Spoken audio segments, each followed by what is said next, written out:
ಕೃಷಿ ಸಚಿವರ ಕುಮ್ಮಕ್ಕು 4 ಕುಟುಂಬಗಳಿಂದ ದಯಾಮರಣ ಅರ್ಜಿ.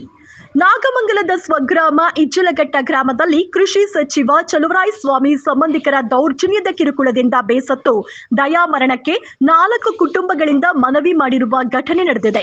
ಸರ್ವೆ ನಂಬರ್ 105/P7 ಒತ್ತುವರಿ ಜಮೀನು ವಿಚಾರವಾಗಿ ಕೃಷಿ ಸಚಿವ ಸಂಬಂಧಿಕರು ಜಮೀನಿನಲ್ಲಿರುವ ಮನೆಗೂ ಬಂದು ಸಾಕಷ್ಟು ಕಾಟವನ್ನು ಕೊಟ್ಟಿದ್ದಾರೆ.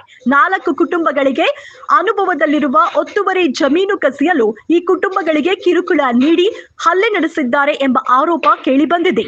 ಸಚಿವರ ಕುಮ್ಮಕ್ಕಿನಿಂದ ಅವರ ಸಂಬಂಧಿಕರಾದ ಚಂದ್ರು ಹೇಮಗಿರಿ ಗೌಡರಿಂದ ಗ್ರಾಮದ ಲಿಂಗಮ್ಮ ಹೇಮಗಿರಿ ಗೌಡ ಹಾಗೂ ಮರಿಗೌಡ ಕುಟುಂಬಗಳಿಗೆ ಕಿರುಕುಳ ನೀಡಲಾಗ್ತಾ ಇದೆ.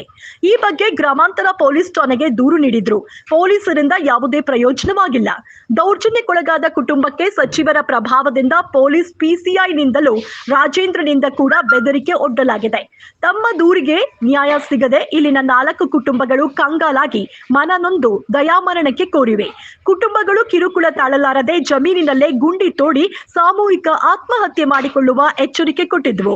ರಾಜ್ಯಪಾಲರು ಸೇರಿ ಜಿಲ್ಲಾಧಿಕಾರಿಗಳಿಗೆ ಈ 4 ಕುಟುಂಬಗಳಿಗೆ ಸಾಮೂಹಿಕ ದಯಾಮರಣಕ್ಕೆ ಅರ್ಜಿ ಹಾಕಿವೆ.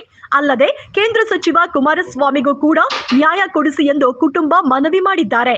ಇಂತಹ ದಾರುಣ ಘಟನೆ ಮತ್ತೆ ಮರುಕಳಿಸದಂತೆ ಸಂಬಂಧಪಟ್ಟ ಅಧಿಕಾರಿಗಳು ಕೇಂದ್ರ ಸಚಿವ ಕುಮಾರಸ್ವಾಮಿ ಅವರು ದಯ ಮಾಡಿ ಇತ್ತ ಕಡೆ ಗಮನ ಹರಿಸಬೇಕಾಗಿದೆ.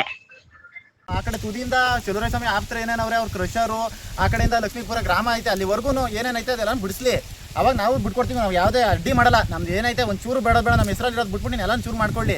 ಆದ್ರೂ ಬಿಟ್ಟು ಅದಲ್ದೇ ಅವ್ರು ಚಲುವರಾಯಸ್ವಾಮಿ ಅವ್ರು ಆಪ್ತರು ಅಂದ್ಬಿಟ್ಟು ನಾವು ಅವ್ರ ಮನೆಯವ್ರಿಗೆ ಒಂದು ಅಡಿ ಜಾಗನೂ ಬಿಟ್ಕೊಡಲ್ಲ ಸರ್. ನಾವಿಲ್ಲಿ ಎಲ್ಲರೂ ಸತ್ತೋದ್ಮೇಲೆ ಮಾಡ್ಕೋಬೇಕಷ್ಟೇ. ನಮ್ಮನ್ನೆಲ್ಲ ಸಾಯಿಸ್ಬಿಟ್ಟು ದಯಮಾನ ಕೊಟ್ಬಿಟ್ಟು ಅವ್ರು ಮಾಡ್ಕೋಬೇಕಷ್ಟೇ. ಅದಲ್ದೇ ಅವ್ರಿಗೋಸ್ಕರನೇ ಒಂದೇ ಒಂಚೂರು ಮಾಡಿಕೊಟ್ರು. ಅದಕ್ಕೆ ಅಧಿಕಾರಿಗಳೇ ಕಾರಣ. ನಮಗೇನಾದರೂ ಅಧಿಕಾರಿಗಳು ಮಿನಿಸ್ಟ್ರೇ ಕಾರಣ ಸರ್.